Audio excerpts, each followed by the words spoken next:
네, 읽어보시고 뒤에 뭐가 있어요? 아니요, 자료실에 있고요. 뒤에 평가 조사표도 똑같지 않습니다. 뒤에 똑같습니다. 이거 하시면 되고, 뭐 있죠?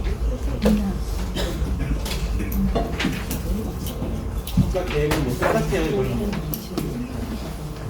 이거 다 보세요. 그러면은 평가 주기 2010년에서 정기 끝자리가 홀수인 기간이죠. 평가 기간은 3월 2일부터 봅니다. 3월 2일부터. 그러니까 운이 좋으면 3월 2일 날 평가받아요. 운이 좋으면. 자, 여기 나와 있죠. 평가 대상 기간이 맞는지 보세요. 2018년 12월 30일까지 지정 설치된 일이죠. 예. 아까 그리고 여기 다 있습니다. 신청 기간 확인하시고요. 예.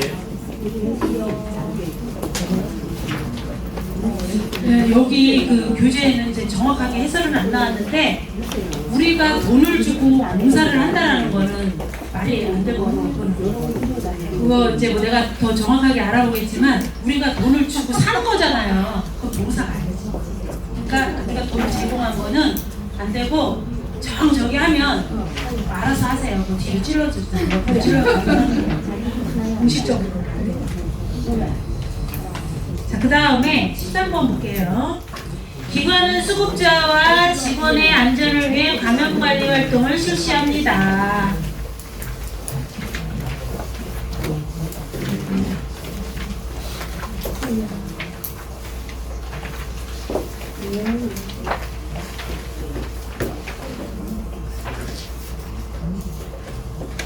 주영아는 감염관리 어디다 붙여놨나요?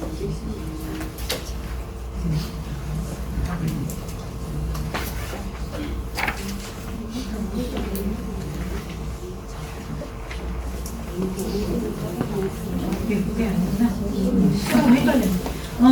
여기서 이제 시설 같은 경우는 감염관리 하는 기록지가 따로 있는데 이건 그게 아니라 감염관리를 위해서 추출입구에 뭐요? 여기 붙어있는 거 불러가지고 하는 거. 그 다음에 주출입구에 세면대가 있으면 없어도 되고 주출입구가 두 군데 다 있어야 되고요.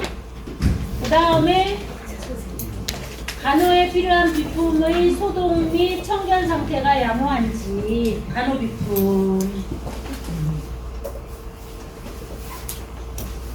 1점번 간호비품. 야, 여기서 말하는 간호비품이라는 건 뭐예요? 약품이 아니라 비품. 핀셋, 겸자, 드레싱셋, 가위, 곡반, 뭐 소독솜, 아니면 네, 일회용 꺼즈. 근데 주영아는 뭐 이렇게 쓸 일이 있나요? 그쵸? 없죠. 그러니까 나는 원장님 보니까 일회용으로 다 갖고 있더라고요. 일회용으로 꺼즈도 있고요. 일회용으로 드레싱 세트도 있어요. 한 번씩 버리는 거. 집게 플라스틱으로 된 거. 그런 거 유통기한 만약에 내가 소독기가 없다. 이런 그냥 일반 이제 시설에서 쓰는 거는 소독기가 있어야지 소독을 해야 되는데 소독기가 비싸요. 그게. 그러니까 굳이 그렇게 많이 필요 없으면은 그냥 내버려뒀다가 평가 날쯤 되면은 이제 몇 개 사. 꺼즈부터 시작해서 가위 다 일회용으로 되어 있는 거 있어요. 해가지고 데일밴드, 그 다음에 뭐 연고를 약품으로 들어가겠죠. 이렇게 해서 처치함에다가 그렇게 놓고 유통기한하고 요거 적어서 여기다가 유통기한을 일회용품을 갖다가 하면은 날짜가 적혀요 여기. 그래서 이게 딱 올라가요. 그리고 걔네가 실제로 유통기한 확인해요 그날. 그러니까 이것도 요령이야. 괜히 쓸데없는 거 20가지, 30가지 갖다 놓지 말고 한 대여섯 가지만 갖다 놓고 나머지 밑에 창고 갔다가 끝나면 다시 가져오면 돼요. 5가지만 등록하고 요령을 가르쳐 주는 거라니까. 응? 그러니까 어쨌든 현장과 기록지가 같아야 되는 거야. 응? 아니면 소독을 하시든지. 의료용 자외선 소독기라고 좀 이렇게 쓰는 거 있어요. 이렇게 파란색 불빛 나오고 하는 거 많이 쓰죠. 그 다음에 사용한 의료 폐기물을 분리한다. 의료 폐기물 전용 용기 덮개가 있는 보관함에 분리하는지 현장을 확인한다. 업체에다가 안 해주잖아요. 네, 업체에다 안 해도 돼요. 그냥 혹시 몇 개만 있으면. 혹시 저기 뭐야 뭐지? 병설로 하시는 데 있잖아요. 병설로 하시는 데는 우리는 시설에 있는 거 갖다 써요. 그러면 시설도 갖다 보여주시면 돼요. 여기에 보면 요거 뚜껑이 있어야지 돼요. 아니면 뭐 이거 말고도 여기에도 있죠. 쇼핑몰에도 있던데. 요거. 근데 요 뚜껑이 이렇게 있어야 되고 이게 의류 폐기물 이렇게 스티커거든요. 이게 이제 붙어 있어야 되면서 안에 그 주황색 그 의료 폐기용 봉투를 따로 팔아요. 500원인가 100원인가 그래요. 그래서 그거 이렇게 해가지고 뚜껑이 있는 거 하나 갖다가 놓고 여기다가 버린다고 하면 돼요. 요거는 현장으로 확인을 하는 거예요. 그 다음에 이거 말고 어떤 분은 니들 분리 박스가 있어요. 하얀색인데 그 분리용 그 바늘 분리하는 게 있는데 그거 갖다 놓고 쓰시. 그게 의료용 폐기물이라 그랬는데 그거 의료용 폐기물 아니에요. 그거는 니들 바늘 분리수거해서 병원에서 쓰는 건데 그거를 잘못 알고 그거 갖다 놓고 평가 받으시는 분도 있더라고요. 그거는 아니에요. 시설에서도 아니 여기서도 쓸 수 있어요. 뭐 할 때 당뇨 칩, 당뇨 바늘 그거 여기다 버리면 안 돼요. 그거 통 따로 있어요. 그 의료용 니들 분리수거함이라고 따로 있어요. 거기다 해서 그거 통째로 걔네가 가지고 가서 통째로 자기가 처리를 해요.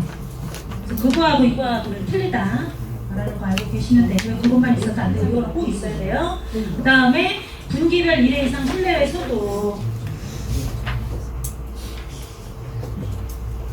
저기 저거 여기 있죠. 약품 저거 정기소독 이렇게 자체 소독하면은 우리가 산 소독 약품을 여기다가 적어주시고 이 소독약을 산 영수증을 여기다가 사진 등록해 주시고 어디를 어떻게 소독했다라는 내용을 여기다가 써주시고 날짜 쓰고 이렇게 하면은 자체 소독이 되는 거예요.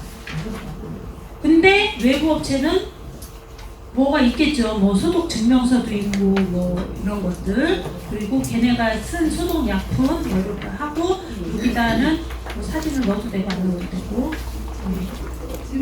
네. 영수증은 저희들이 이제 인터넷으로 사가지고 다운받아갈 서버도 있거든요. 네. 약품을 한꺼번에 너무 많이 사다 보니까. 아까 옛날 거 뽑은 거 그냥 갖다 1년 놓으세요. 동안 계속 네네 상관없어요. 유효기간이 보통 3년에서 5년 정도 될 거예요.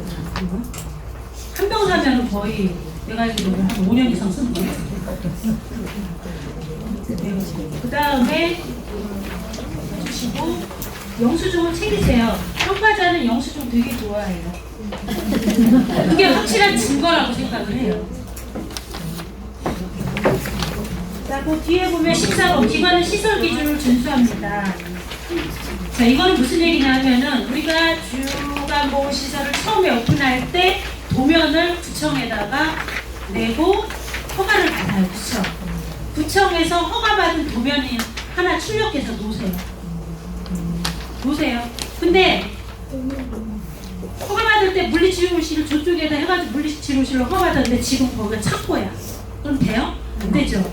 그러니까 구청에다가 허가받은 도면을 하나 출력을 원장님한테 달라고 해가지고 다 다니면서 아 여기는 생활실이고요, 여기는 물리치료실이고요, 여기는 화장실이고요, 여기는 응급실이고요, 주방이고요, 또 뭐 생활실 따로 또 룸으로 되어 있는 것도 이렇게 확인시켜주고 또 상담실 있고 뭐 처치실 있고 막 이런 게 있다면 도면을 보고 여기가 보기고 이렇게 설명해주면서 또 뭐가 있어야 되겠어? 라벨링이 있어야 돼요. 상담실, 처치실, PT, 물리치료실, 주방, 뭐 목욕탕, 화장실 다 붙이셔야 돼요.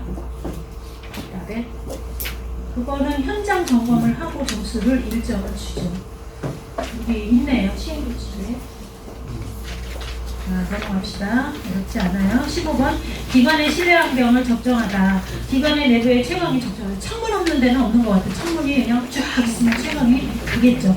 창문이 대체적으로 시설이나 주야관은 창문은 잘 돼 있는 것 같아요. 기관 내부에 냄새가 나지 않으며 환기장치가 작동하는지 확인을 해요. 자, 여기서처럼 저기 있네요. 저기 환기장치죠. 저런 거. 저런 걸로 되어 있고 작동이 되면은 상관없어요. 근데 저런 게 없고 아무것도 없다. 그러면 그 주요한 시설에 뭐지? 그거 자고 다니면은 막 팬이 하나 있어야 돼. 하나 이상. 그냥 한 개 이상. 보통 거실이나 생활실 큰데 한 군데 있고 반드시 틀어서 작동이 되는지 확인해요. 그러니까 고장 났으면 고쳐 놓으셔야 돼요. 질문 하나 있는데요. 네. 그 환기장치 왜 요즘에 보면 천장용 에어컨, 뭐 난방, 공기청정기 그걸로는 안 돼요? 아니에요. 그걸로는 걔네들이 공기청정기 이런 걸로는 안 돼요. 안 되고. 이 정도 네. 그러면 환기사님 네, 환기가 돼야 되는데 창문 열어서 환기하는 것도 아니고 뭔가가 이렇게 해서 이렇게 바깥에 뽑아내는 게 있어야 돼. 저런 거나 그거 이렇게 있죠. 팬 돌아가. 그러면은 공간에 전화를 드렸는데 네. 그분은 모르시는 거예요. 제가 답변을 얘기를 드리니까 아, 인정이 된다고 그렇게. 이걸로 이게 어떻게 환기가 되나요, 이거? 이거는 자체적으로 해서 되는 거지. 공기 전환. 그거는 공기 정화지 환기가 아니잖아. 환기가 돼야지 바깥에 있는 공기랑 잘 왔다 갔다 하는 게 맞는다. 창문으로는 인정을 안 하고 그 기계가 있어야지 되는 거야. 이렇게 이것처럼 빨려 나가거나 이것처럼 해서 빨려 나가거나 그 얘기도 나 들었어요. 공기청정기로 되는 거 아니냐. 안 된다고 대답이 왔는데 안 된다고 하니까 하나 다르세요 그냥. 그래서 좀 손해서 내가 보기에는 5만 원, 6만 원밖에 안 돼. 그러면 주방에 따로 있어야 되고. 아니 하나만 있으면 돼요. 하나. 그 주방에 보통 그런 냉장고도 돌리잖아. 그거하고는 또 다른 개념이야. 그거는 이제 음식물 빠져나가는 거고 그 주방은 이제 그거가 있든지 없든지 그거는 얘네가 안 봐요. 근데 환기 장치를 봐요. 응? 한 개 이상. 자, 내 온도계, 습도계.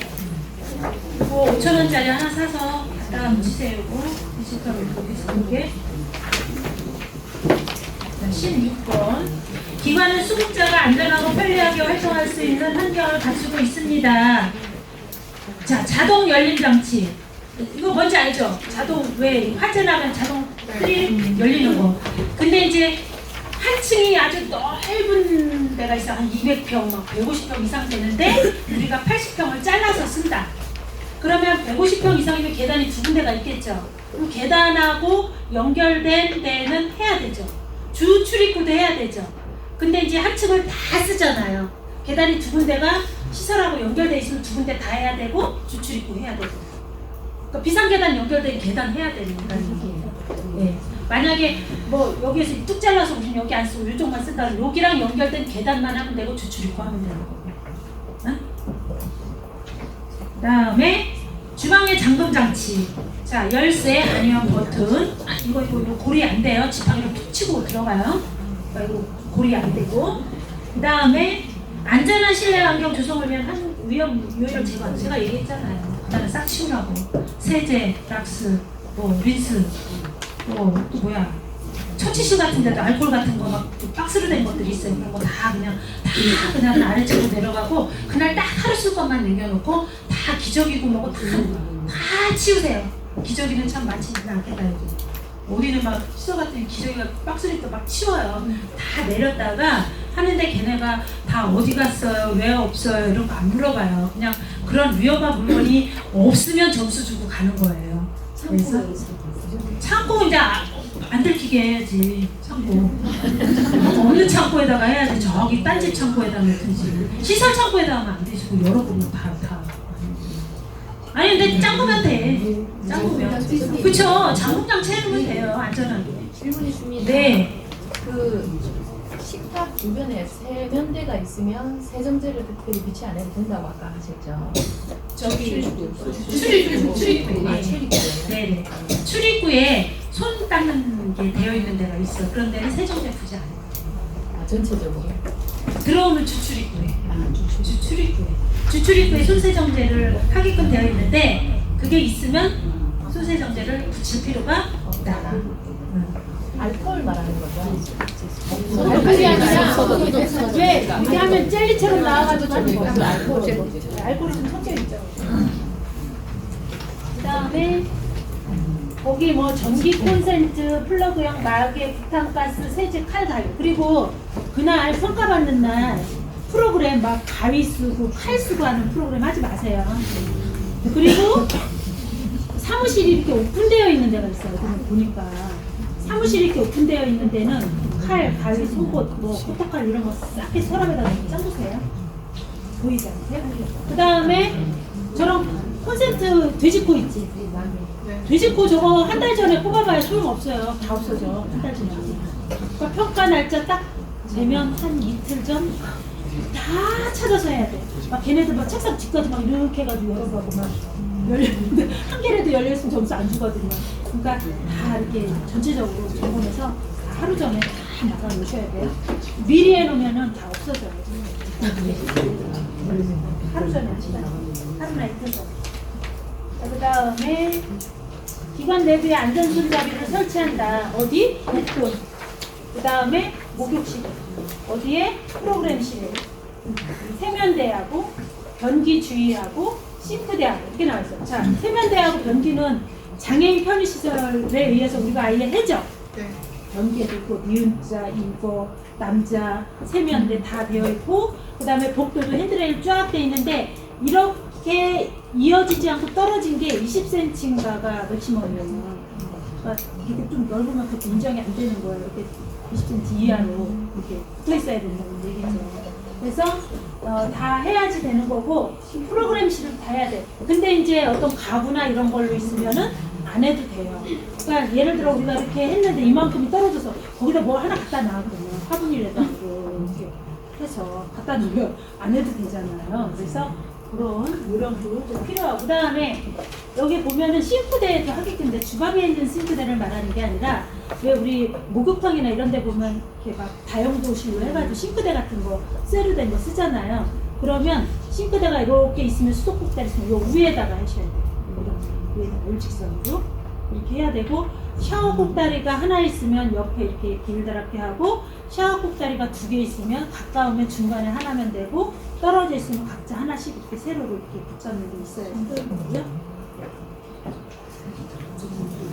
그 다음에 낙상 위험을 방지하기 위해서 목욕실하고 화장실에 미끄럼 방지가 되어 있는데 보통 타일이 미끄럼 방지 타일이 이렇게 보면은 알아요, 걔네가. 그리고 그런 게 아니면 미끄럼 방지 매트가 있어요. 매트를 깔든가 아니면 미끄럼 방지 테이프가 있어요. 이렇게 그 산업안전관리공단에서 나오는 건데 쫙 이렇게 붙여요. 그럼 진짜 안 미끄러져요. 그리고 오래 가요. 근데 미끄럼 방지 스프레이가 있어요.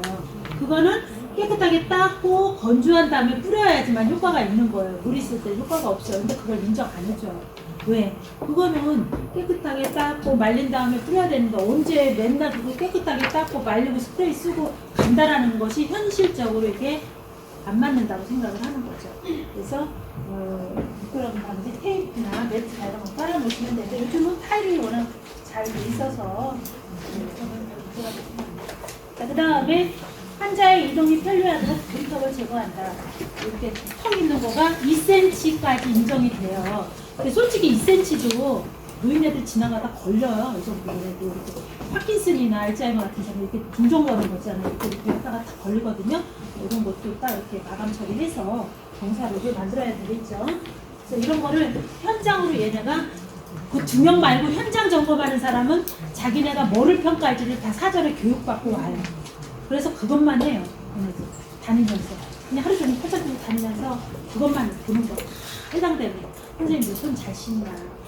어르신한테 꼭 설명하고 케어를 시작하나? 잘 가르고 하나? 이런 거 가르고. 잘못한 거 있으면 거기서 지적 안 해요. 그냥 적어요. 뭐가 잘 됐다고. 그래서 당신 그거 선생님 그거 잘못한 거예요 라고 말해주면 수정을 할 텐데 안 해요. 그냥 평가만 하는 거예요. 나중에 한꺼번에 얘기하죠. 그 다음에 이제 그 주방을 잠금 장치 하라고 그랬는데 이제 질문이 들어왔어요. 배식구 그 구멍 내가지고 이렇게 들어가는 거 있잖아요. 밥상 이렇게 나가는 거 개구멍처럼 그것도 막아요. 기어 들어간대. 어머. 기어 들어간대. 그러니까 뭐 다 주방 다 일 끝나면 저 딱딱한 걸로 탁 막는 걸로 하면 되죠. 굳이 장문장치라기보다는 그냥 문 열게 그냥 딱 막고서 해결하면 돼요. 그게 거기가 유리로 되어 있으면 일단 잠그면 되죠. 유리. 그쵸? 못 들어가기만 하면 되는데 그걸 설명을 해주시면 돼요. 17번. 자, 지금부터 이제 17번이 급여 제공이에요. 급여 제공. 그쵸? 드디어 나왔죠. 자, 여기서는 이제 컴퓨터로 이제 하는 거예요. 타당한 평가도를 사용하여 수급자 상태를 파악하는데 신규 수급자는 급여 개시 전까지 실시하였습니다. 이거 언제 바뀐 거예요? 19년도 1월달에 바뀌었어요. 그러니까 18년도는 언제까지 하라고 했어요? 14일 전에 하라고 그랬잖아요. 그러니까 18년도는 상관없어요. 근데 19년도 1월부터는 급여 개시 전까지 해야 되는 거예요. 뭐를? 낙상면도 평가, 요창면도 평가, 인지기능 평가. 그러니까 첫날 온 날은 엄청 바쁜 거야. 상담도 해야 되지. 오늘부터 급여해 주세요. 오늘도 이거 다 해야 되지. 평가도 해야 되지. 계약서도 써야 되지. 엄청 바빠요. 자꾸 질문을 해요. 오늘 오전에 왔는데 어떻게 오늘 오전부터 주야간을 시작을 했는데 그럼 이건 언제 해요? 저한테 물어보면 어떻게 알아서 하셔야지. 하루 전에 미리 하라고 저는 말한 적 없어요. 그러니까 알아서 하시라고요. 네. 그래서 급여 개시 전까지 실시하였는지를 확인하는 거예요. 직원 실시했는지. 자, 여기 보면 낙상을 한번 봅시다. 낙상을. 이거 한거를 되어 있는 사람들이 되어 있어요. 낙상, 고위험. 어르신들 거의 한 80~90%가 다 고위험인 거예요. 이렇게 해당되는 거에 해서 하면 되고, 새로 입사하신 분은 신규로 해야 되겠죠. 그리고 하루 지나면 이게 저장이 될까요? 안 될까요? 돼요. 그러니까 바로 하셔야지 되는 거죠. 그 다음에 욕창. 욕창도 근데 주야간에는 뭐 굳이 욕창이 발생할 확률이 높은 사람이 거의 없어요. 네. 거의 없고 욕창 위험도가 높은 사람은 분기별로 하는데 여기는 뭐 해당 사항이 없어요. 그 다음에 인지 봅시다. 인지는 물어보는 거예요. MMSE 검사를 하고 이거를 해서 여기 반응을 다 써야지 돼요.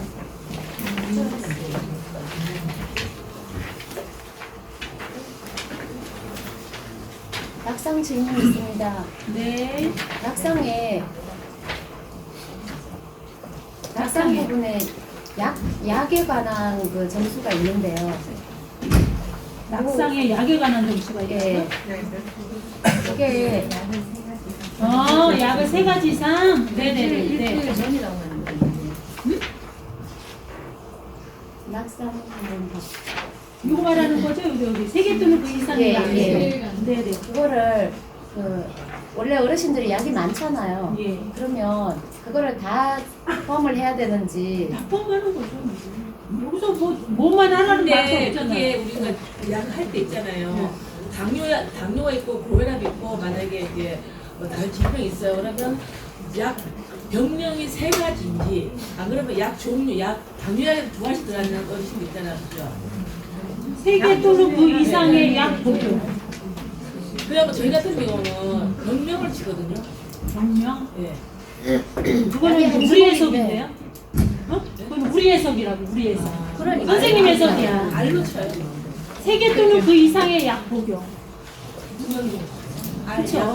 종류죠, 종류. 고혈압 약이 2가지 들어갔다 그러면 하나를 치는 거고, 당뇨약 들어갔다, 치매약 들어갔다 하면 3가지 이상이 되겠죠.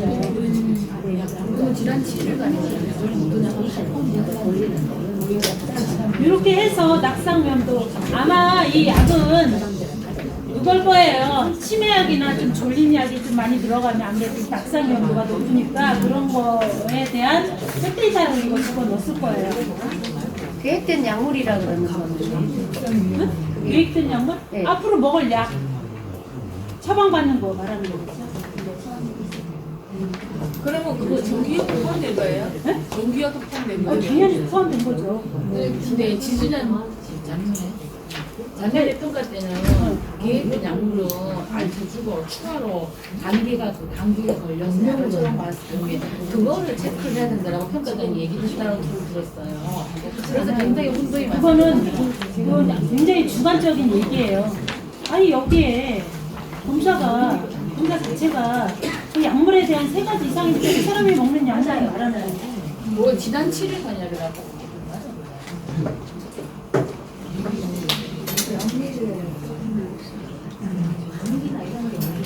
그 다음에 인지검사.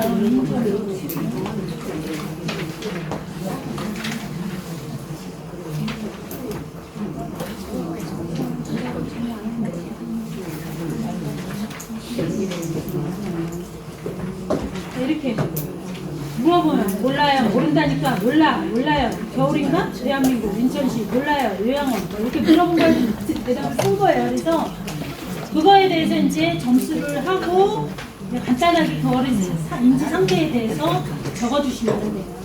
이렇게 해서 점수가 나오면 이 사람이 확실하게 치매인지 치매 의심인지 정상인지를 파악을 하는데 확실하게 치매죠.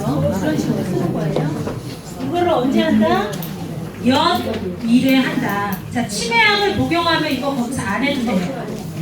여기에 보면은 여기 치매약 복용하기 체크가 있죠. 요거 하면 딱 사라지죠. 근데 보통 이제 사정하기 위해서 그냥 다 하시더라고요. 자, 이렇게 해가지고 이거를 하는데 이거는 어려운 거 없죠. 자, 여기서 여러분들 이거를 하나하나 이제 따져서 보면은 이런 거 볼게요. 자, 보통 연 1회이지만 연 1회잖아요. 그쵸? 연 1회인데 아까 이사님이 말씀하신 것처럼 연 1회라고 해가지고 1월부터 12월을 기준으로 했을 때 5월 1일 날 해도 상관은 없어요. 근데 뭐가 문제가 되겠어요? 계획서를 보내는 게 문제가 되죠. 계획서는 이후에 보내야 되잖아. 그러면 5월 1일 날 해가지고 5월 2일 날 계획서 보냈으면 1월부터 4월까지는 어떻게 할 건데? 그러니까 그런 문제가 되기 때문에 보통 낙상, 욕창, 인지, 요구사정, 간호사정 언제 해야 된다? 1월 초에 해야 됩니다. 1일부터 10일 안에 하시면 돼요. 그리고 보통 이제 보름 안에 이걸 기점으로 해서 계획서를 작성해가지고 공단에다 지금은 보내게끔 되어 있죠? 응? 제가 이거 도표를 하나 그려가면서 설명하는데 요거를 설명을 해도 잘 이해를 못하시는 선생님들이 있어요. 뭐가 있냐면은 자, 계획서는 회계년도로 작성하는 게 좋아요. 특히 케어퍼를 쓰시는 분들은 19년도 6월, 5월 1일날 저기 들어왔어요. 그래서 이 사람이 인증이 21년 4월 30일까지 되어 있어요. 그럼 계획서 언제 보내요? 19년도 5월 1일은 계획서 보내지 말라고 그랬어. 그때 아직 6월달부터 보냈었잖아요. 그러면 이 사람이 케어퍼를 쓴다 그러면 19년도 5월 1일부터 19년도 12월 31일까지 계획서를 했겠죠. 저 케어퍼에. 네. 그쵸? 네. 19년도. 그러면 20년도에는 20년 1월 1일부터 20년 12월 31일. 21년도에는 어떻게 되겠어요? 21년 1월 1일부터 4월 30일까지. 그리고 21년도에 한 번 더 보내는 거예요. 4월 30일부터 12월 31일까지. 이렇게 2번 보내는 거예요. 네. 맞죠? 네. 이렇게 보내는 게 맞고, 그 다음, 네. 네, 네. 보내는 거. 1년밖에 안 돼요. 아니, 그러니까 1년인데, 작년에 예를 들어 이 사람이 7월 1일 날 들어왔어요. 네. 그러면 열이면 9, 교육받지 않은 원장님들이 19년 7월 1일부터 20년 6월 말일까지 해서 보내더라고. 그쵸? 그때 보내지 마시라고. 19년 7월 1일부터 19년 12월 31일까지 해서 보내고, 끊고 20년 1월 1일부터 20년 12월 30일까지 해서 보내고, 그 다음에 이렇게 보내고. 그러니까 이게 1년이라고 해가지고 요거를 걔네는 케어포를 생각하지 않고 그냥 1년이라고 생각하는 거 1인당 생각해서. 그러면 어르신이 뭐 한 20몇 명 되면 상관없는데 막 50명, 70명 막 이런 데는 일일이 각각 개개인마다 1년치가 다 틀릴 거 아니야. 그럼 그 1년을 기점으로 해서 단기별 평가해야 되고 뭐 할 거 많잖아요. 그거 다 틀릴 거 아니에요. 그러면 7월 1일 날 입사한 사람 이 사람 반기별 평가를 12월 말일에 하고 2분기 거 평가를 두 번째 한 거를 뭐 20년도 6월 말에 할 거예요? 그렇잖아. 지금 그 계획서 보낸 그 의미가 그거잖아요. 그렇게 하지 마시고 7월 1일에 12월 말일로 해가지고 이거는 반기별로 계획 세우고 반기별로 평가하고 다 하고 끝내는 거야. 그리고 그 다음에 넘어와서 1년치에서 계획 세우고 반기별 평가하고 뭐 분기별 하는 것도 있잖아요. 그런 거 하고 끝내고 이렇게 하셔야지 일하기가 편해요. 케어퍼를 아까 말씀드린 것처럼 1년 단위로 해가지고 하면은 저 막 다 뒤에 엉켜가지고 어떻게 할 거예요? 1년 단위 표기장 네, 다르게 연금을 1년에 한 번 새로 받잖아요. 네. 그러니까 회계연도로 끊으라고. 1년밖에 안 1년 안 돼도 회계연도로 끊으라고. 그러면 이 사람이 19년 아니지. 19년 1월에서 20년 6월 말일로 했다. 1년짜리 이렇게 받았다. 그러면 7월 1일에서 이렇게 하고 여기에서 6월 말일로 끊는 거죠. 그거를 이거 해야 되는 또 거야. 해야죠. 7월 1일에서 12월 말로. 그래야 이렇게 해야지 케어퍼를 쓴다니까. 케어퍼 안 쓰려면 이렇게 해도 돼요. 하나하나 따로따로 계획 세우고 따로따로 해야 되는 거니까.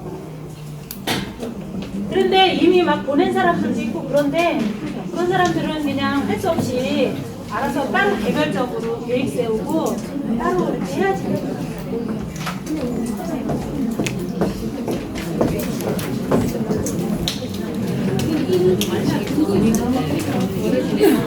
자, 그 다음에 요구사정 볼게요. 자, 요구사정은 이렇게 8가지가 있어요. 자, 어르신에 대한 신체 상태. 이 사람을 완전 자립이다, 부분 도움이다, 이제 이거를 딱 검사를 하고 이런 뭐 발달 사인 이런 거 기본적으로 재주시면 되고요. 뭐 자립인지 준하상인지 해주시고 여기다가 판단 근거를 하셔야 돼요. 이 사람이 옷 입고 벗기, 세수하기, 양치질하기, 식사하기, 목욕하기 이런 것들에 대한 판단 근거. 뭐 보통 이제 보호자 상담이나 관찰을 통해서 하겠죠, 그렇죠? 여기다가 쓰는 거는 이 사람에 대한 일상생활 동작 수행 능력에 대해서 간단하게 적어주시면 돼요. 이 사람은 대부분 침상 생활을 하고 있고, 그렇죠. 뭐 식사 뭐 이런 거는 혼자 할 수 있고 이런 거를 간단하게 이렇게 적어주시면 되는 거예요. 그러면 어르신 같은 경우 혼자 걸어서 화장실 왔다 갔다 하고 그런 거는 보행 가능하고 의사소통 가능하며 스스로 화장실 왔다 갔다 하시고 숟가락을 이용하여 식사를 혼자서 잘 하실 수 있다. 단지 요실금이 있어서 팬티 기저귀를 사용하고 계시나 팬티 기저귀를 사용했음에도 화장실 본인이 왔다 갔다 하면서 소변을 보실 수 있음. 이렇게 써주시면 되는 거예요. 여기다가 판단 근거에다가 판단 근거가 약간 좀 써줘야 되겠죠. 어? 여기 예제도 나와 있어요. 보시면.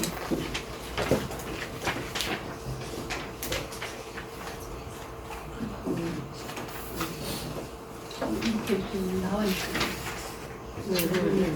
이런 거 보고 참고하시면 돼요.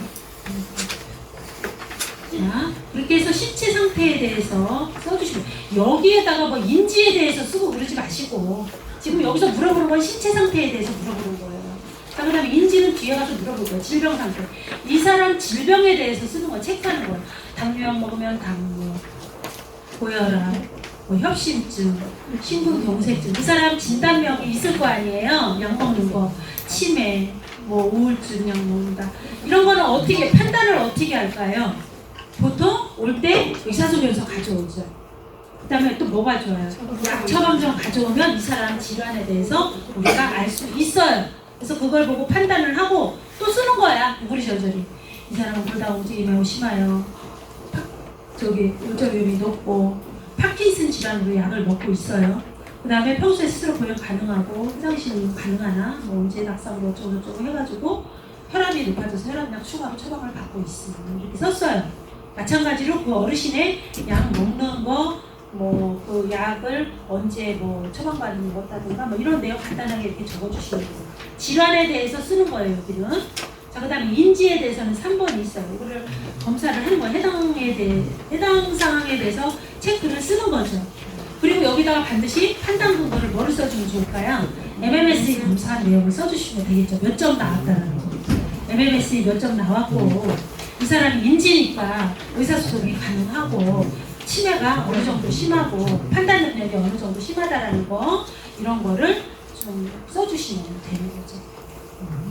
사람 너무 중요하고 있나요? 그 다음에 의사소통에 관련된 내용을 쓰는 거예요. 보청기를 착용하는지, 대부분 잘 듣고 하는지, 아니면은 아무리 얘기를 해도 못 알아듣고 대답도 못 하는지, 이런 거 다 쓰는 거예요. 의사소통이 불가능한 질문에 대답이 없고, 청각, 상실로 인해 가지고 표현력이 없고, 이런 걸 쓴다든가, 아니면은 이제 어르신들이 계시면은 의사소통이 매우 잘 되나, 의미 없는 소리를 하시는 분도 있겠죠. 치매가 심하신 분들. 그러니까 그렇게 써주시는 거예요. 영양 상태. 이거는 위치가 있는지, 일반식, 이런 거 적어줘요. 밥 먹는지, 다진 식 먹는지, 죽 먹는지. 자, 이 사람이 아까 질병 상태에서 당뇨나 고혈압이 체크되어 있으면 영양 상태에서 당뇨식과 저염식도 체크를 해주셔야 돼요. 자, 당뇨식은 당뇨약 먹는 사람한테 체크를 해주셔야 되고, 혈압약을 먹으신 분들은 저염식을 체크를 해주셔야 돼요. 자, 이게 평가는 보통 그냥 밥 똑같이 다 나오잖아요. 근데 당뇨식과 저염식을 체크하게 돼 있어요. 환자의 어르신의 기능 상태에 따라 질병 정도에 따라 알맞는 식사를 제공하느냐라는 항목이 있을 거라면 있단 말이에요. 그러면은 요양제공급여 기록지에 그거 체크하는 난이 있어요. 그러면 당뇨면 이런 거를 다 체크를 해주셔야 되는데, 그날 잡곡밥을 따로 하라고, 그 사람들만 따로 해가지고, 국도 조금 덜 싱겁게 하나 또 좀 해가지고 따로 사람들 해서 거기다가 라벨링을 해주면 더 좋겠죠. 환자, 왜 우리가 보통 식판 나갈 때 어르신 이름 이렇게 쓰잖아요. 거기다가 옆에다가 또 당뇨식, 저염식 이름 쓰고, 당뇨식, 저염식 이렇게 해서 우리는 이렇게 이름표에서 이렇게 세워놓는 거 있어요. 조그만 거. 거기에다가 이름 쓰고 옆에다 당뇨식, 저염식, 아니면 당뇨식만 당뇨식, 아니면 저염식이면 저염식만 해서 해놓으면 걔네들이 와서 봤을 때, 아, 이 사람은 저염식을 먹는 사람이구나, 아, 이 사람은 당뇨식을 먹는 사람이구나. 당뇨식인지 저염식인지 지네가 먹어볼 것도 아니고, 당뇨식인데 표시 나잖아요. 잡곡밥, 콩밥, 이런 거, 보리밥 이런 거. 그래서 그날만큼은 좀 구분해서 그렇게 하고, 네임택을 꼭 만드세요. 네임택. 그래서 적어야지.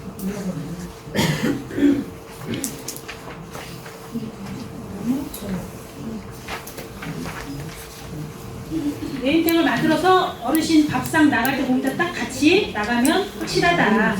자, 그 다음에 그런 거 적어놓은, 이 어르신은 뭐 숟가락을 이용하여 정상 혼자 스스로 식사를 하실 수 있으며 당뇨식과 저염식으로 해서 들어갑니다. 이런 식으로 써주시면 되는 거예요. 그 다음에 가족 환경, 뭐 딸이 인근에 계셔가지고 특별한 거 없어요. 뭐 딸이 있냐, 자녀가 몇 명이냐, 그런 거 쓰는 거예요. 기초 수급자냐, 이런 거. 여기는 이제 신앙에 대해서 쓰고, 여기를 딱 누르면, 마지막 판을 누르면 이때까지 1번부터 7번까지 쓴 내용이 옆에 다 있어요. 이거를 다 합한 내용이 총평이에요. 1번부터 7번까지 다 합한 내용이 총평이라고. 그래서 이거를 다 갖다 복사 해가지고 스토리를 만들어요. 여기 1번부터 다 갖다 여기다 붙여, 그냥 쫙 붙여가지고 매끄럽게 스토리를 만들라고. 총평은 딱딱딱딱 끊어서 쓰는 게 아니라 이렇게 풀어서 쓰는 거예요. 풀어서. 매우 심하며 골절염이 매우 높고 파킨슨 질환으로 관련된 약물 복용을 하고 있고, 평소 스스로 보행 가능하며 화장실 이용을 했으나, 다 이쪽에서 나온 내용들이에요. 그걸 풀어서 쓴 거예요. 그래서 총평을 서술형으로 쓰는 게 중요한 거고요. 그 다음에 목표, 요구는 뭐 보호자가 이제 요구하는 내용 쓰면 되겠죠. 간단하게 이렇게. 요거가 바로 욕구 사정인데, 이 욕구 사정과 간호 사정이 거의 요양제공기록지와 간호제공기록지의 근본이 되어버리죠. 여기서 어떻게 체크를 했느냐에 따라서 다 딸려가는 거예요. 응? 자, 그 다음에 간호사정 한번 볼게요. 이거는 이제 뭐 간호사가 하죠. 뭐 의식 상태, 이제 간호에 해당되는 거를 하는 거예요. 이 사람이 입으로 밥을 먹으면 구강, 왜 시설에 L치고 있어요, 이런 거. 호출, 미간 체크하고, 그다음에 뭐 이거는 이제 주여간 상관없죠. 여기에다 구멍 뚫는 거를 기관절개관이라고 해요. 그다음에 이쪽에 보면은 욕창이 있으면 욕창에 체크를 하고 여기다가 가로 세로 깊이로 해야 돼요. 주여관에도 가끔 욕창 있으신 분들이 있으시더라고요. 그럼 여기다 체크를 해주셔야 그날짜부터 또 회계년 또 12월 말까지 끊어서 또 보내는 거예요. 2번 보내는 거거든요. 그렇게 해서 1년으로 다 봐야 되는 거예요. 회계년도로. 그래야 이게 한눈에 딱 나타나면서 케어를 할 수 있는 거예요. 이 계획을 갖다가 이렇게 했는데 1년으로 잡으면 이게 안 돼. 이게 뒤로 넘어가요. 21년으로. 뒤에 가서 막 나타나고 그래요. 보여. 그러니까 그렇게 하지 마시고 그렇게 제가 말씀드린 대로 하시라는 얘기예요. 질문이 있습니다. 네. 기존에 아까 저 인증서처럼 그렇게 해놨는데 네. 그거를 다시 변경을 좀 날짜를 할 수 있나요? 아니 없어요. 그러니까 그런 건 할 수 없고 그 다음부터 잘라서 하시라고. 네. 그래서 여기에 있는 종합 의견 있죠, 요거. 요거는 보통 요 총평 있죠, 욕구 사정의 총평. 욕구 사정의 총평과 거의 그 내용이 같아요. 이 사람에 대한 총평이거든요. 요거랑 급여 제공 계획의 전반적인 종합 의견 같은 말이에요. 그래서 이제 보통 복사해서 쓰시기도 하고 목표를 잡고 이렇게 해서 이제 요거를 다 해서 보내고 URL 전송 보내고 카톡으로 그러면 사인을 해서 와요. 그런 다음에 요거를 다운받아서 어떻게 할 수 있어요? 동단에 가서 업로드를 할 수가 있어요. 여기 있는 거 작성하고 또 가서 또 작성하지 마세요.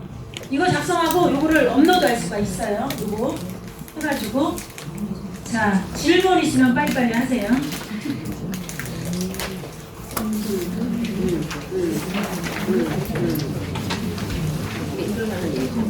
여기서 중요한 건 뭐예요?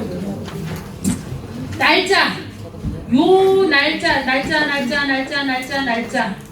이것도 같은 날 아니면 다음 날 이렇게 해서 한 달 이내에 하시면 돼요. 자, 18번 한번 봅시다. 기관은 응급상황에 배치할 수 있는 체계를 갖추고 있습니다. 생활실, 화장실, 목욕실에 응급상황 알림장치가 각각 1개 이상. 그러니까 화장실에 하나 있어야 되겠죠, 콜벨. 목욕실에 하나 있어야 되겠죠. 생활실이 따로 있으면 거기 있고, 만약에 생활실이 거실하고 같이 이렇게 돼 있는 경우에 직원이 항상 거실에 있잖아요. 그럼 없어도 돼요. 이제 하나만 있으면 되는 거예요. 그리고 쇼핑몰에 보면은 이제 이런 거죠. 여기 옆에다가 딱지 붙여야 되겠죠. 1번 화장실, 2번 목욕탕, 3번 생활실 이렇게. 그래서 번호가 나타나면 그 번호가 어디다라는 걸 알 수 있게끔. 그 다음에 응급상황 매뉴얼에 비상연락망이 있음. 자, 아까 주요 안에 딱 문장으로 들어갔는데 뭐 있어야 된다고 했죠? 출입구. 운영 규정이 있어야 된다고 했죠? 사업계획서 있어야 되겠죠? 그 다음에 지침 10가지가 있어야 되겠죠? 그 옆에 또 뭐가 있어야 돼요? 응급상황 매뉴얼이 있어야 돼요. 우리 10가지 지침 안에 응급상황에 대한 대처법이 있어요. 그거는 지침이고 따로 있어야 된다고. 응급상황 매뉴얼이. 따로 만들어서 뭐 중복된다 하더라도 해서 따로 비치를 해 놓으셔야 되고, 그 응급상황 매뉴얼에는 뭐가 있어야 돼요? 반드시 비상연락망의 안에 내용에 있는지 확인을 해요. 그 옆에 보면 그렇게 도표처럼 깍두기 모양처럼 이렇게 나와 있죠? 뭐 저기 시장장이 있고 이렇게 뭐 요양팀 있고 간호팀 있고 이렇게 쭉 비상연락망 전화번호까지 다 해서 그 응급상황 매뉴얼에 다 있어야 되고, 그 응급상황 매뉴얼 여러분 자료실에 가면은 다 들어있는데 거기 안에 뭐가 또 있어야 되냐면 질식, 경련, 화상, 낙상이 다 있어야 돼요. 그리고 응급조치와 대처법에 대한 내용도 있어야 되겠죠. 이거는 나중에 질문으로도 물어봐요. 직원한테. 뭐 화상 입었을 때 어떻게 하느냐는 거. 자, 응급상황 발생한 경우 적절하게 대응을 하느냐 이거를 물어보죠. 자, 이거는 기록으로 보는데 응급처치, 응급상황이 발생한 경우 적절하게 대응을 했느냐를 기록으로 봐요. 어디로 봐요? 여기서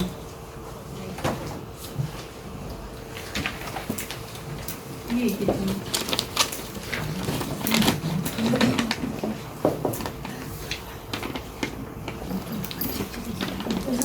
며칠 날 왜 어르신이 병원에 갔어요. 발달장애는 체크했고 보호자랑 상담을 해가지고 119 불러서 갔고 입원을 했어요. 이 어르신. 이런 식으로 적는 거예요. 그냥. 그러면은 응급 상황이 발생을 해서 이 사람이 병원에 실려서 갔으면 여기 응급 상황 기록지에 적어야 되고 또 어디에 적어야 될까요? 간호 기록지에다도 적어야 되겠지. 간호 기록지에 간호 처치가 있을 거 아니에요. 또. 응급 서비스에 대한 거. 그쵸? 여기에다가 내용 적어야 되고 또 어디다 적어야 될까요? 외박, 외출. 여기. 여기로 해가지고 입원한 걸로 적어주시면 됩니다. 응급상황 기록지가 어디 있어요?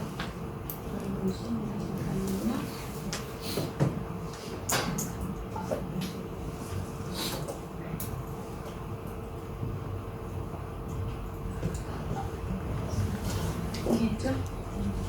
일단 쓰시면 돼요. 날짜. 왜? 조치사항.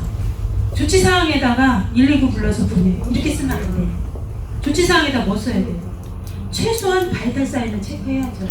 어르신이 어떤 상황을 발생했을 때. 그쵸? 그 다음에 혈당 체크도 한번 해줘야 되겠죠? 그 정도 하고 보호자한테 연락해서 갔다. 사후관리. 뭐 다시 왔다. 아니면 입원했다. 뭘 했다. 그런 거 써주시면 돼요. 병원명까지. 그리고 외출 외박에도 써줘야 되는 거고, 그쵸? 간호기록지에다도 써줘야 되고, 간호처치에도 나와 있죠. 새로 생겼잖아요, 간호처치.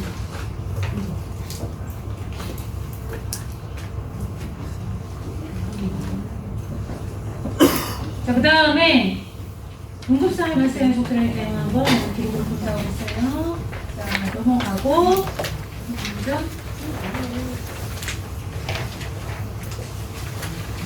19번.